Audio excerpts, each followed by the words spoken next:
Hello, class. Today we are learning about an autoimmune disorder called Graves' disease. Graves' disease is the most common form of hyperthyroidism. Hyperthyroidism is a condition where the thyroid gland produces more thyroid hormone than necessary. As an autoimmune disorder, the immune system of a patient with Graves' disease makes TSI antibodies, which act like normal thyroid-stimulating hormones. This causes the gland to produce too much T3 hormone and T4 hormone. Understanding Graves' disease is important because it disrupts homeostasis of the body. 3% of the population suffers from Graves' disease, and women have a higher risk of developing Graves' disease due to the high stress of pregnancy.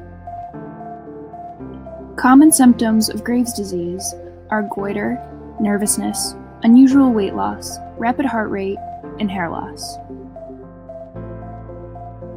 Without treatment, developing Graves' ophthalmopathy, Graves' dermopathy, congestive heart failure, heart arrhythmias, and osteoporosis is possible. Graves' ophthalmopathy causes redness, irritation, and occasionally swelling of the eyes and tissues around them. Graves' dermopathy is a skin rash known by the thickening and reddening of the skin. Osteoporosis is possible because an influx in thyroid hormone inhibits calcium absorption in the body. An X-ray, an RIA, an iodine uptake scan, or a test measuring the number of antibodies in the blood are all viable ways to diagnose Graves' disease. An RIA measures the levels of T3 or T4 hormone in the blood. Measuring the amount of both hormones in the blood would yield a more accurate test result. An iodine uptake scan is usually coupled with an X-ray.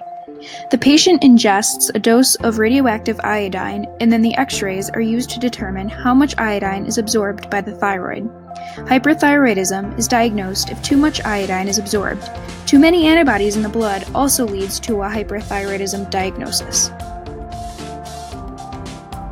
Treatment options include radioactive iodine therapy, beta blockers, or surgery. Radioactive iodine therapy is used because it is effective and poses little risk to the patient. Taken by mouth, the radioactive iodine works to destroy the overactive thyroid gland.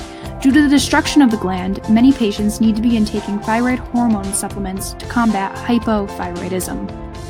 Beta blockers are used to diminish the effects of hormones in the body, but they do not inhibit hormone production. There are two main types of surgical options. A total thyroidectomy guarantees that Graves' disease could never reappear, but the surgery results in definite hypothyroidism. A patient would have to take hormone supplements to replace the removed thyroid.